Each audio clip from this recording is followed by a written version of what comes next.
Quero te convidar a abrir novamente esse salmo.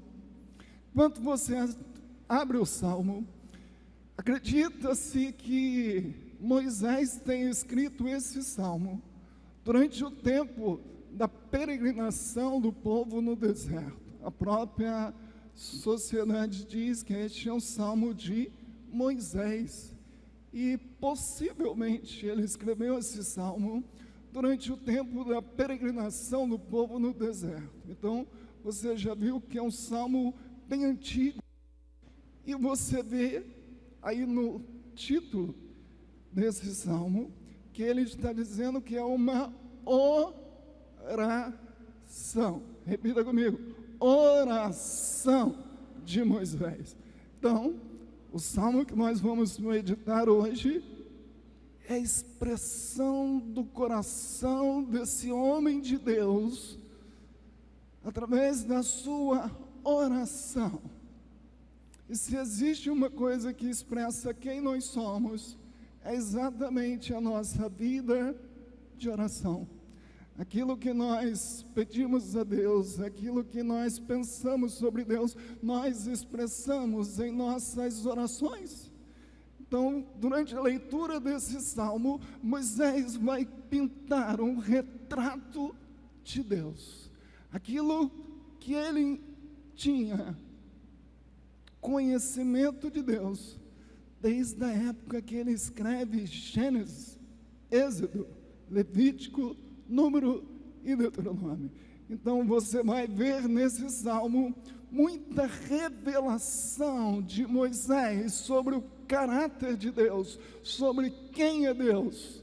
Mas você também vai ver nesse salmo o que Moisés entendia sobre a natureza do próprio ser humano, quem nós somos. Então esse salmo você vai ver essas duas verdades. E a sociedade nos ajudou muito, que ela colocou exatamente um resumo do conteúdo do salmo. O que está escrito no título do salmo? A eternidade de Deus e a transitoriedade do homem. Então, vamos fazer uma leitura desse salmo. Eu vou lendo e algumas vezes vou pedir a sua participação. Senhor, Tu tens sido nosso refúgio de geração em geração. Antes que os montes nascessem e se formassem a terra e o mundo, de eternidade a eternidade, Tu és Deus. Tu reduzes o homem ao pó e dizes: tornai filho dos homens. Mas 1000 anos aos teus olhos são como o dia de ontem que se foi e como a vigília da noite. Tu os arrasta na torrente, são como um sono, como a relva que floresce de madrugada viceja e floresce, e à tarde murcha e seca. Pois somos consumidos pela tua ira, e pelo teu furor conturbados. Diante de ti puseste as nossas iniquidades, e sobre a luz do teu rosto os nossos pecados ocultos. Pois todos os nossos dias se passam na tua ira, e acabam-se os anos como um breve pensamento. Os dias da nossa vida sobem de 70 anos, ou em havendo vigor a 80. Nesse caso, o melhor deles é canseira e enfado, porque tudo passa rapidamente. Você pode repetir comigo? Tudo passa rapidamente e nós voamos. Quem conhece o poder da tua ira e da tua cólera, segundo o temor que te é devido? Juntos, ensina-nos a contar os nossos dias, para que alcancemos coração sábio. Volta-te, Senhor, até quando?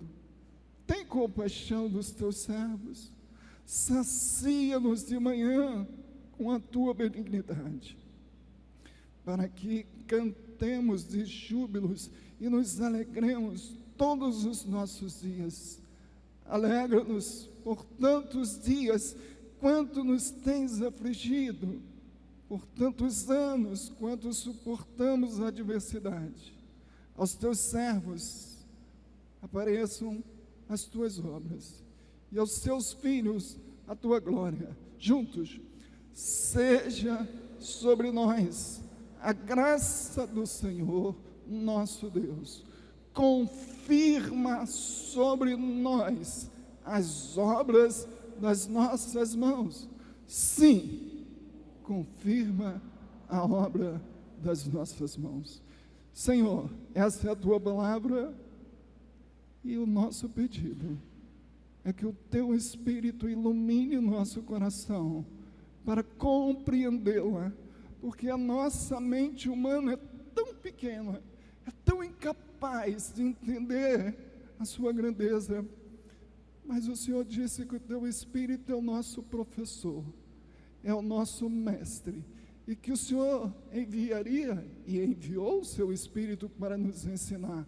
Portanto, venha nos ajudar nessa noite, em nome de Jesus. Podem sentar. Mantenha a sua Bíblia aberta.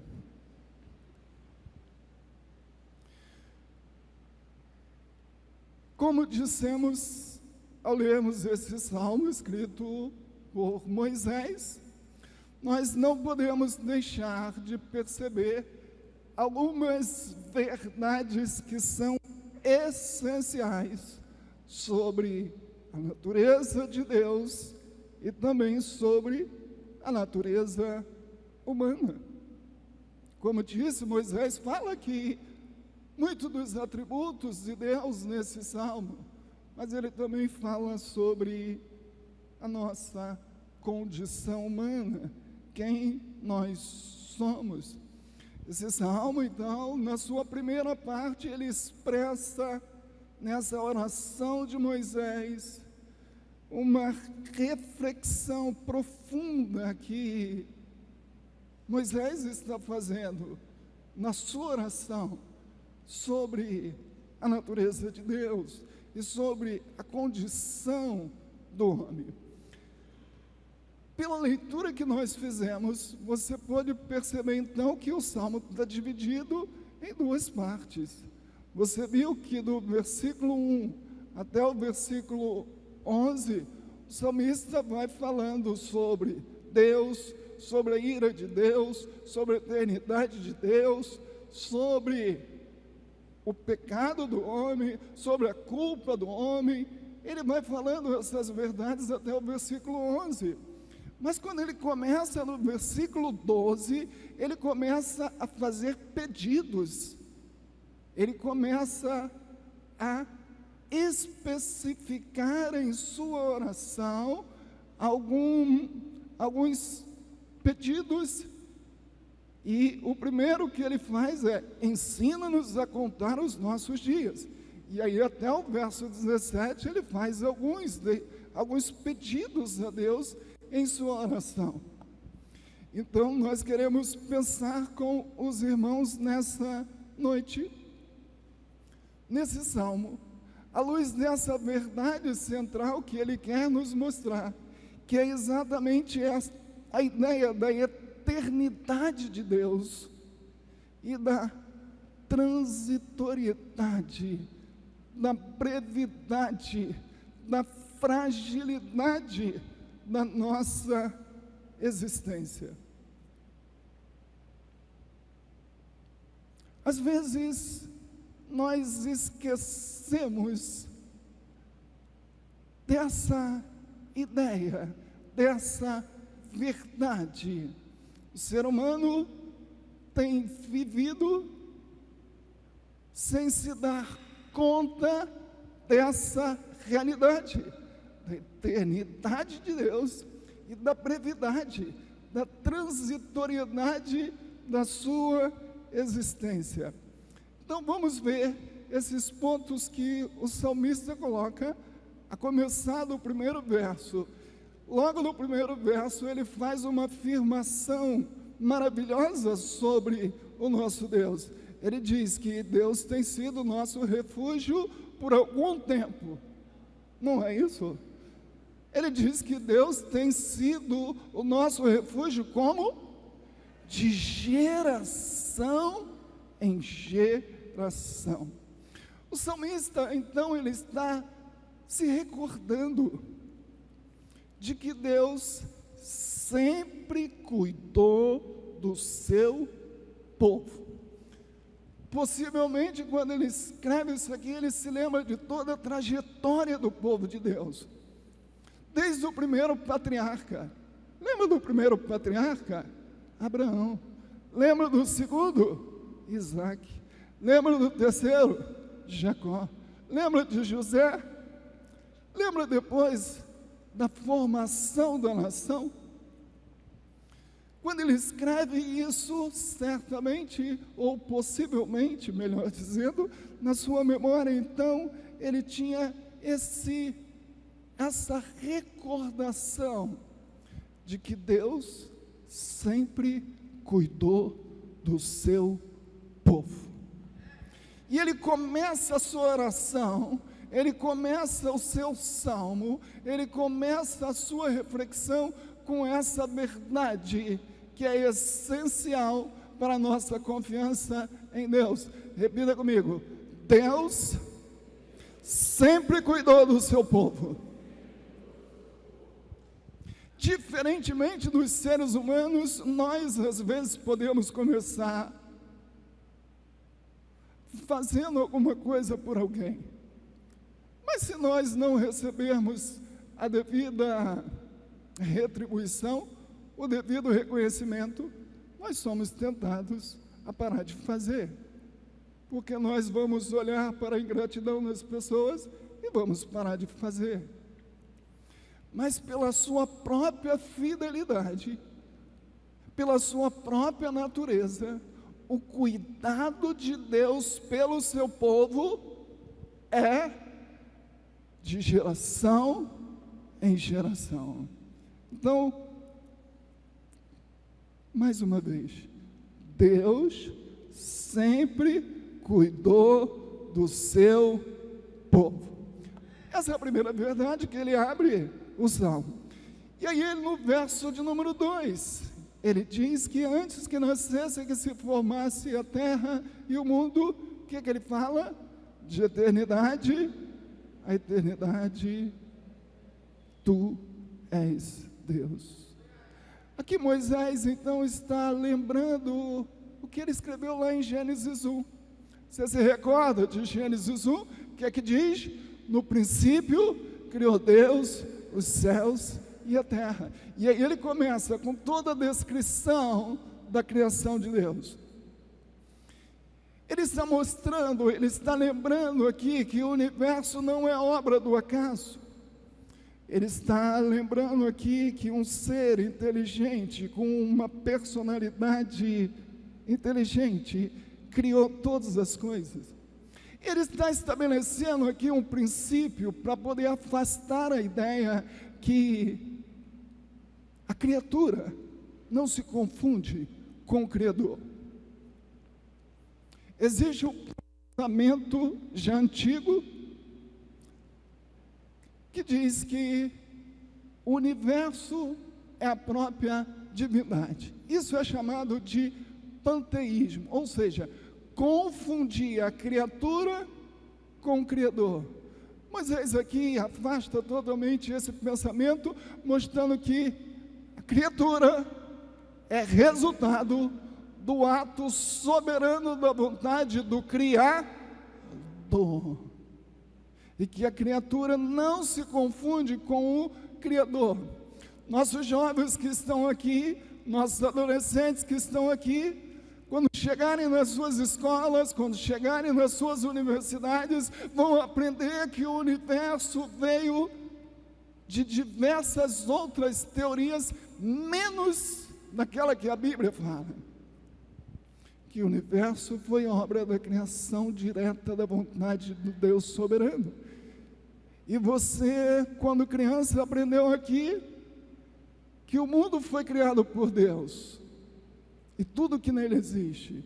E quando você chega lá na sua universidade, na sua escola, você aprende exatamente o contrário. Olha para mim. Nunca abre mão daquilo que você aprendeu nas Escrituras. Por mais inteligente, por mais sábio que seja o seu professor, só existe uma verdade. E essa verdade está nas Escrituras. Você escute seu professor, estude sua universidade, faça o seu mestrado, faça seu doutorado, estude quanto for, mas nunca esqueça que a verdade está nas Escrituras Sagradas. E nada que contraria as Escrituras deve entrar no nosso coração. Mas ele, então, diz que Deus, de eternidade a eternidade, tu és Deus. E ele fala isso para poder fazer um contraste entre a natureza de Deus eterna e a natureza do homem passageira. Quando nós temos mais de 30, 40 ou 50 anos, como é o meu caso, a gente vê como que a vida passa rapidamente. Como que nós piscamos os olhos e a gente, olha, já estou com 40 anos, já estou com 50 anos, já estou com 80 anos, caso do pastor Arlindo. Eu creio que na mente de qualquer pessoa que tem mais idade, há um consenso. A vida é muito breve. Estou certo ou errado? Estou certo. E ele mostra isso, de um lado, a eternidade de Deus. De outro lado, a transitoriedade da vida humana. Além de nós termos essa certeza que a vida passa tão rápido, nós temos uma outra insegurança. Nós não sabemos quando a vida vai acabar. Nós sabemos que ela vai acabar, mas nós não sabemos quando a vida vai acabar. Nós estamos aqui, todos nós, e amanhã, porventura, possa ser que alguém não estará aqui. Nós não temos garantia nenhuma da estabilidade da nossa vida terrena. Mas, por outro lado, ele mostra, então, a eternidade de Deus. Enquanto que o homem é breve, enquanto que o homem tem a existência limitada, enquanto que o homem é tão frágil, ele mostra um outro lado. Ele mostra a eternidade do Deus que nos criou. E ele vai, a partir do verso de número 12, diante dessa realidade, ele vai fazer esse pedido a Deus. Diante dessa eternidade de Deus, diante da fragilidade de Deus, diante da fragilidade do homem, qual deve ser a nossa resposta? Qual deve ser a nossa atitude? Qual deve ser a nossa decisão?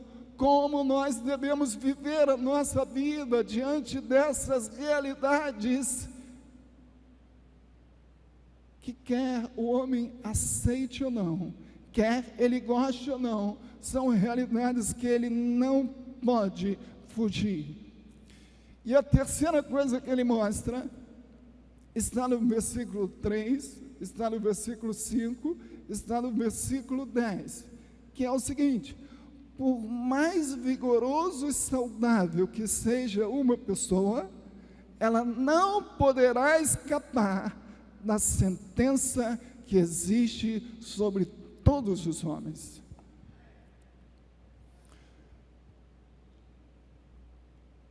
Podemos ter muita saúde, podemos ter muito dinheiro, podemos ter muita cultura, mas ninguém pode escapar da sentença que Deus estabeleceu lá no Jardim do Éden, em Gênesis no capítulo 3, e o Márcio hoje leu esse texto de manhã, quando disse que você é pó, e você vai voltar para o pó, porque o pecado do homem trouxe por consequência na vida dele essa sentença.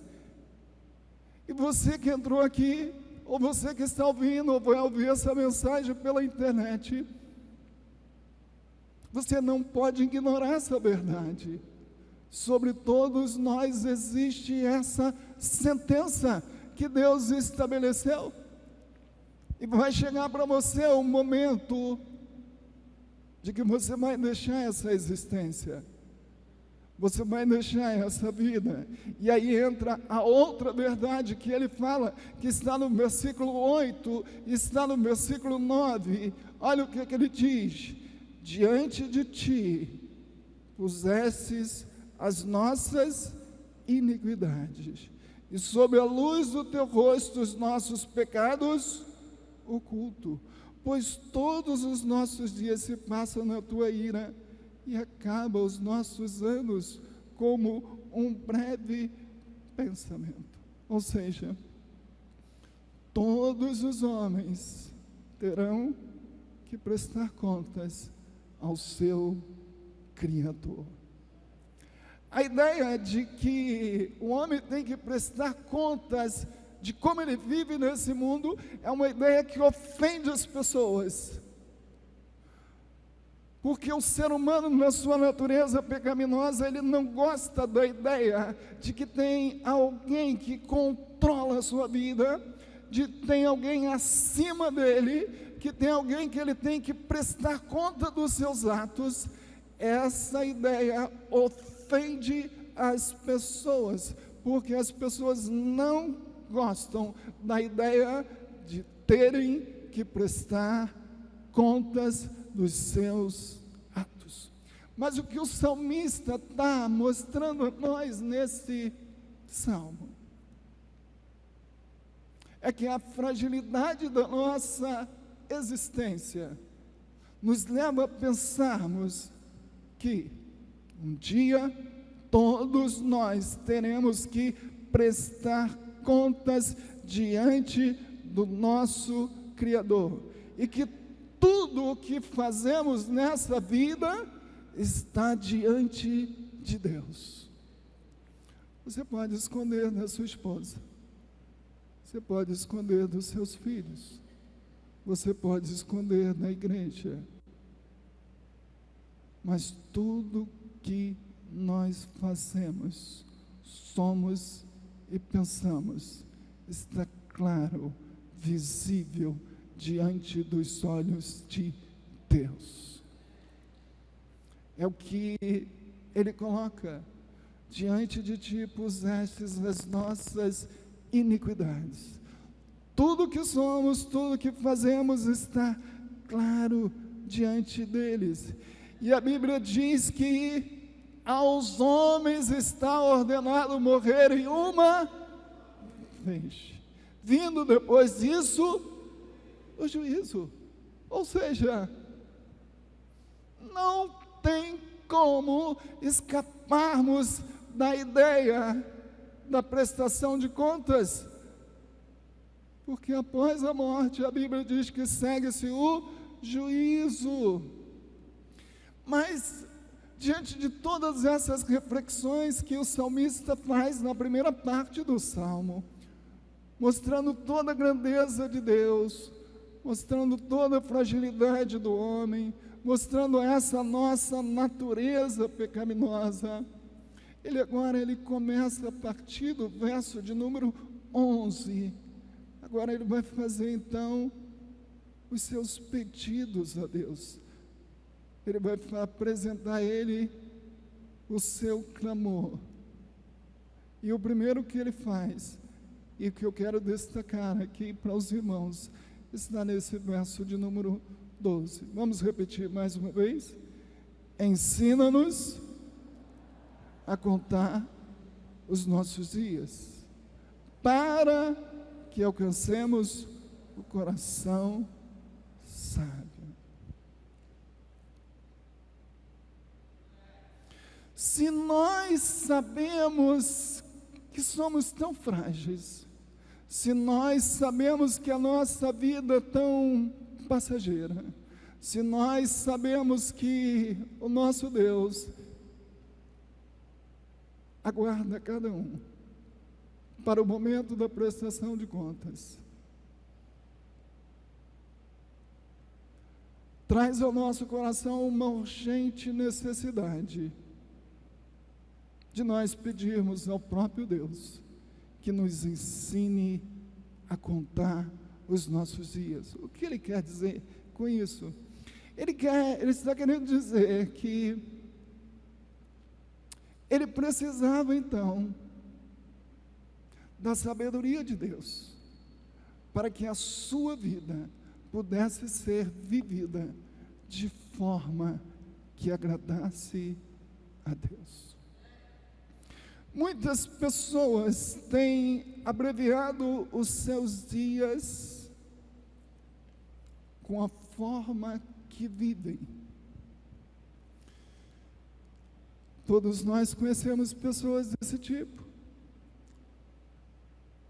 quer seja pelo uso indevido de bebidas, quer seja pelo uso de drogas, quer seja por uma vida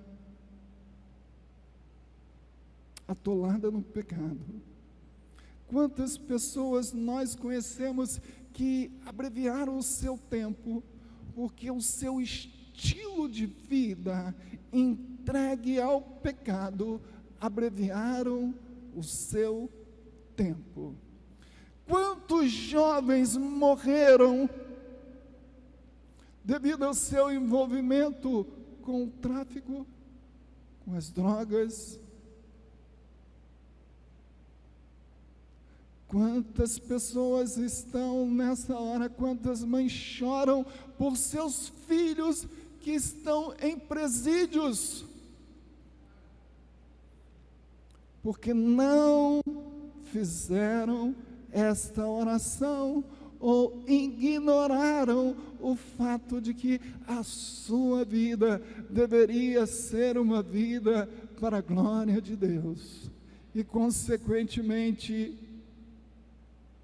só se preocuparam em viver uma vida na busca do prazer, na busca das riquezas, na busca da satisfação da sua própria vontade. E o que aconteceu? Aconteceu que as suas vidas foram então destruídas pelo próprio pecado que elas buscaram. Mas a alegria que nós temos é que Jesus Cristo veio, como disse João no capítulo 3, versículo 8, que o Filho de Deus veio para poder destruir, para poder desfazer as obras do diabo. E talvez você que me ouviu, ou vai me ouvir, ou está me ouvindo, a sua vida tem estado nesse sentido, nessa direção. Você não consegue se libertar do poder do pecado que te segura. E nunca vai conseguir. Porque o ser humano não tem como se libertar do poder do pecado. Porque a Bíblia diz que todo aquele que comete pecado, ele é o quê? Ele é o quê? Escravo. Ninguém consegue se libertar do pecado se não for a ação direta do próprio Cristo na sua vida. Quando João Batista viu Jesus, um dos seus testemunhos sobre quem era Jesus foi exatamente dizer: eis aí o Cordeiro de Deus, que faz o quê? Que tira o pecado do mundo. Você não pode vencer o seu pecado pela sua força de vontade. Você não pode vencer o seu pecado pela sua cultura. Você não pode vencer o seu pecado pela sua condição social. Você só pode vencer o pecado com o poder do Espírito no teu coração, implantando uma nova natureza, implantando um novo coração, para que você então possa produzir uma nova vida. Quantos aqui concordam e atestam comigo que isso é verdade? Acene assim, isso. Todas essas pessoas que estão aqui, elas foram transformadas pelo poder que nos libertou do império das trevas, nos libertou do pecado. Queridos irmãos, o homem não tem sido um bom regente da sua própria vida. Ele precisa da ajuda de Deus para aprender a viver. Isso começou lá no Jardim do Éden, quando o primeiro casal rejeitou o governo de Deus sobre sua vida. Quando Adão e Eva pecam, eles estavam dizendo para Deus que não aceitavam o governo de Deus sobre a vida deles, porque Deus disse para eles: não comam, e eles comeram. Em outras palavras, eles estavam rejeitando o governo de Deus sobre suas vidas, eles queriam ser o regente da sua própria vida. Olha para mim. Nós não somos bons regentes da nossa vida. Por isso que nós entregamos a nossa vida a Cristo, porque nós queremos que Ele seja o regente da nossa vida, porque pela nossa escolha, pela nossa inclinação, nós sempre estamos nos afastando cada vez mais de Deus. Mas quando nós entregamos a nossa vida a Cristo, o seu Espírito vem habitar em nosso coração, e o que acontece conosco? A cada dia, nós buscamos fazer a vontade de Deus. Ainda que somos pecadores, mas nós confessamos os nossos pecados, e nós estamos sempre pedindo a Deus: ensina-nos a contar os nossos dias. O desejo de cada crente é viver para agradar a Deus. O desejo de cada crente é viver para a glória de Deus. O desejo de cada crente é não entristecer o Espírito de Deus. O desejo de cada crente é que Cristo habite em seu coração. E essa é a oração, então, que nós temos que sempre fazê-la. Nós temos que saber que a nossa vida é uma dádiva de Deus, e que a preservação da nossa vida depende da vontade de Deus, e que a nossa vida deve ser vivida para a glória de Deus, com a regência de Deus. É isso que o salmista está querendo dizer, quando ele ora, quando ele pede: ensina-nos a contar os nossos dias. Os dias são poucos, os dias são breves, mas os poucos que nós temos aqui na terra, nós devemos vivê-los para a glória de Deus. Amém? A preocupação nossa deve ser uma vida que glorifique a Deus. Mas ele faz o outro pedido.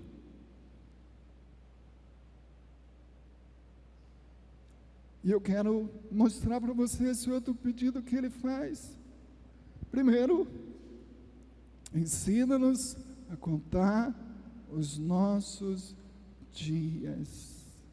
E agora ele vai fazer o outro pedido, que está no verso 13. Olha o que ele pede: Volta-te, Senhor, até quando? E olha o que ele fala: tem compaixão dos teus servos. Você pode repetir comigo? Se o seu irmão estiver dormindo, fala: acorda, irmão, repete aí agora. Vai lá comigo. Tem compaixão dos teus servos. O salmista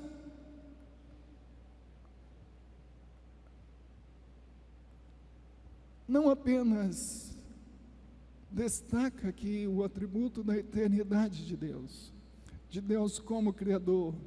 Aliás, nesses primeiros 11 versículos, o que ele destaca aqui é a ira de Deus sobre o pecado do homem. Se você observou, a palavra ira aqui, ela se repete algumas vezes, do versículo 1 até o versículo 11. Agora, do versículo 12 em diante, ele muda a sua percepção. Agora ele não vai mais destacar a ira de Deus. Agora aqui, ele vai destacar a graça, a compaixão, a misericórdia e o amor de Deus. E isso ele começa então nesse versículo de número 13, onde ele faz essa oração: tem compaixão dos teus servos.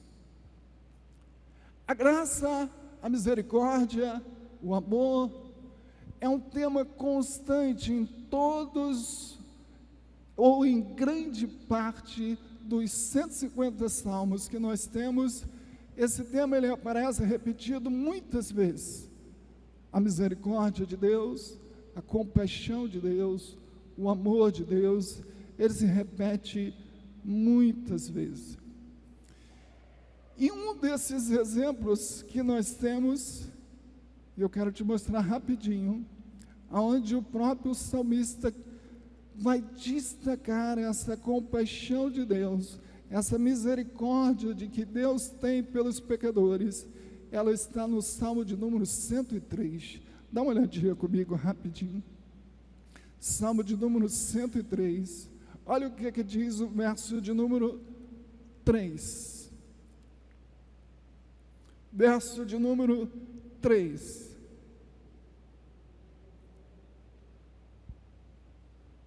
Achou? 103, verso de número 3. O que diz?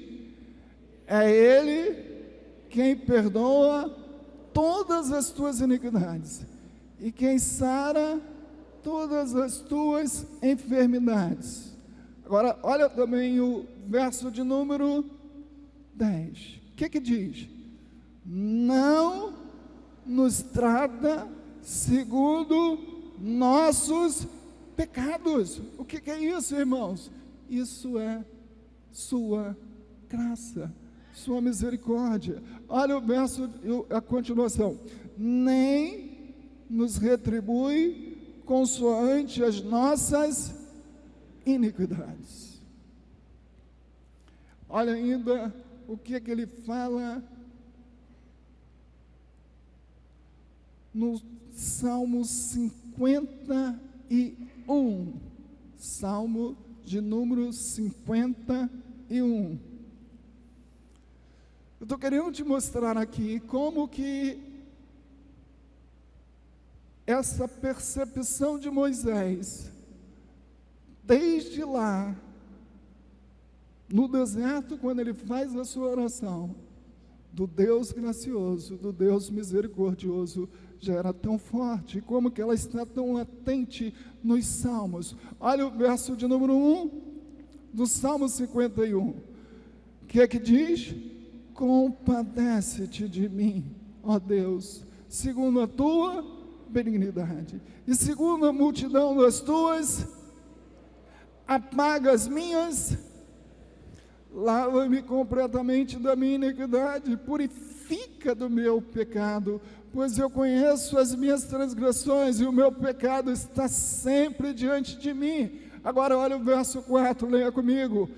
Pequei contra ti somente, e fiz o que é mal perante os teus olhos, de maneira que serás tido por justo no teu falar e puro no teu julgar. Agora pura para o verso de número 10, olha o que agora o salmista pede a Deus aqui: cria em mim, ó Deus, um coração puro e renova dentro de mim um espírito inabalável, e não me repuses da tua presença, nem me retires o teu espírito. Olha o verso de número 12: restitui-me a alegria da tua salvação e sustenta-me com coração, com espírito voluntário.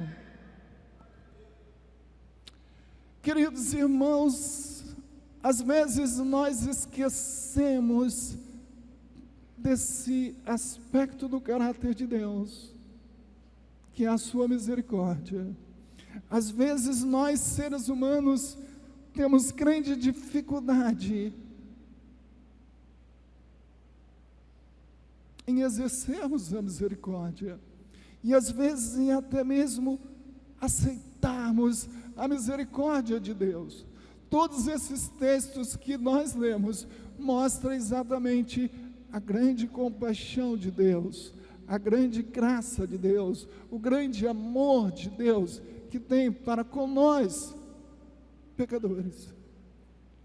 Talvez você entrou aqui nessa noite com a sua consciência te acusando. Talvez você está aqui nessa noite e o diabo está te atormentando, porque ele está lançando a você o pecado que você cometeu. Apesar de você ser um crente, apesar de você ser um membro da igreja, mas Davi também cometeu um pecado. O Salmo 51 fala exatamente da confissão de Davi, depois que ele se arrepende do seu adultério com Batseba. E vai nos mostrar como que Deus estende para ele a sua misericórdia. E eu quero te dizer nesta noite, que se você se arrepende do seu pecado, que se você confessa o seu pecado, a misericórdia de Deus vai ser renovada sobre a sua vida, e você será perdoado, porque o sangue que ele derramou na cruz, ele fez isso exatamente por causa da sua misericórdia, por nós pecadores que somos. Então, talvez você precise fazer essa oração nessa noite: tem compaixão de mim, Senhor. Tem compaixão de mim, Senhor. Ou talvez você precisa receber de Deus essa condição de liberar compaixão. Talvez o seu caso é de perdoar alguém. Talvez o seu caso é de compartilhar misericórdia. Talvez o seu caso não é de pedir o perdão, de liberar o perdão. Seja, às vezes, o que você precisa fazer. E você também, então, precisa fazer essa oração nessa noite: tem compaixão de mim. Em último lugar, a última oração que o salmista faz, volta lá para o Salmo, está no verso de número 17.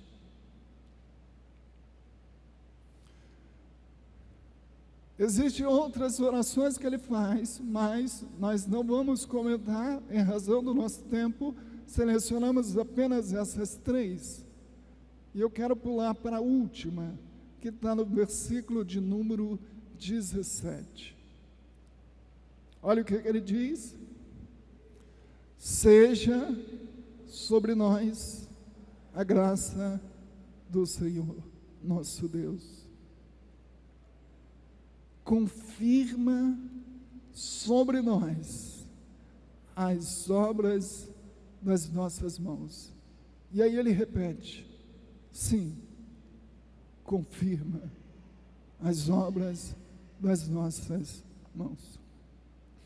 Queridos irmãos, o salmista termina esse salmo fazendo o seu último pedido. E o seu último pedido está expresso aqui: confirma as obras das nossas mãos.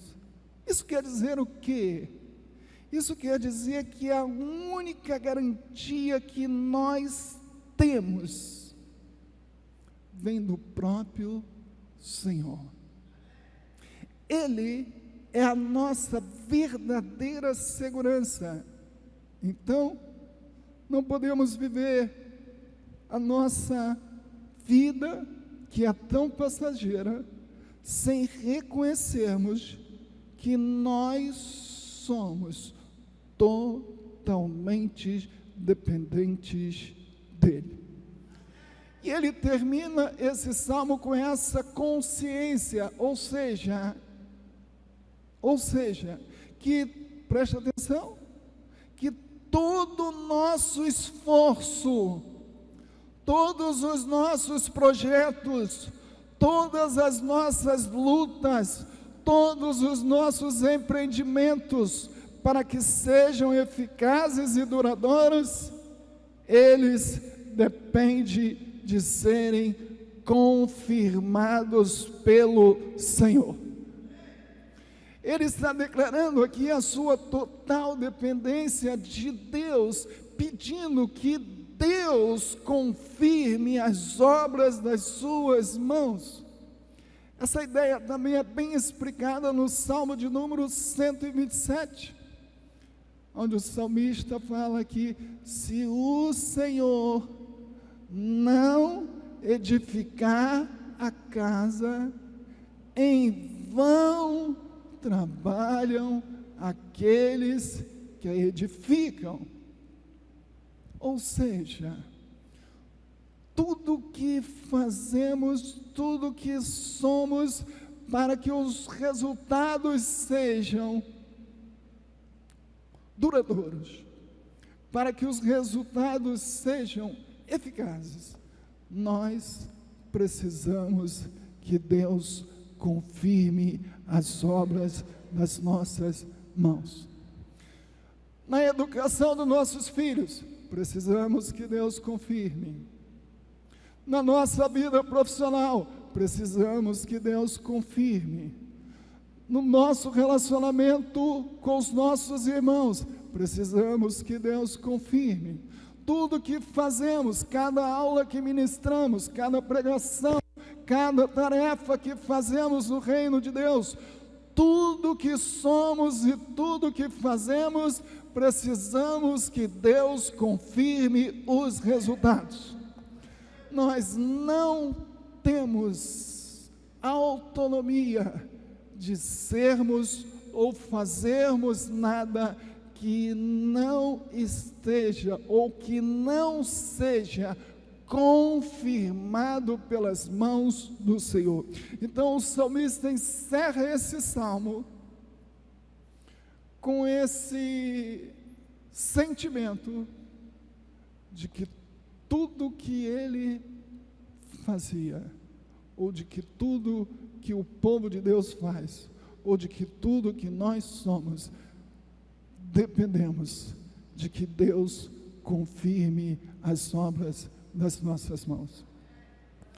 Muitas vezes nós fazemos coisas e essas coisas não dão certos, porque nós fazemos as coisas sem nos preocuparmos que Deus confirme o que nós estamos fazendo. Nós fazemos coisas achando que é por nossa própria força ou por nossa própria capacidade.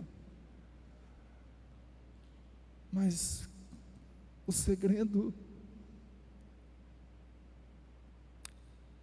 é nós reconhecermos que precisamos que Deus confirme todas as obras de nossas mãos. Vamos ficar de pé Pastor Luiz, por favor.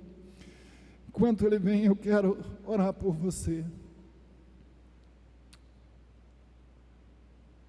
Senhor amado, nós queremos, ó Deus, que essa palavra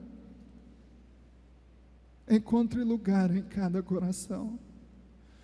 Ó Deus, ensina-nos, ó Senhor, a viver uma vida que agrade ao Senhor em tudo que somos, em tudo que fazemos, mas que o Senhor também tenha compaixão de cada um de nós, manifestando, renovando a sua misericórdia sobre nossas vidas. Talvez, ó Deus, aquele que está aqui sendo acusado pelo inimigo, que nesta noite ele receba do Senhor o refrigério do perdão, e ele saia daqui da certeza que o Senhor é um Deus de misericórdia.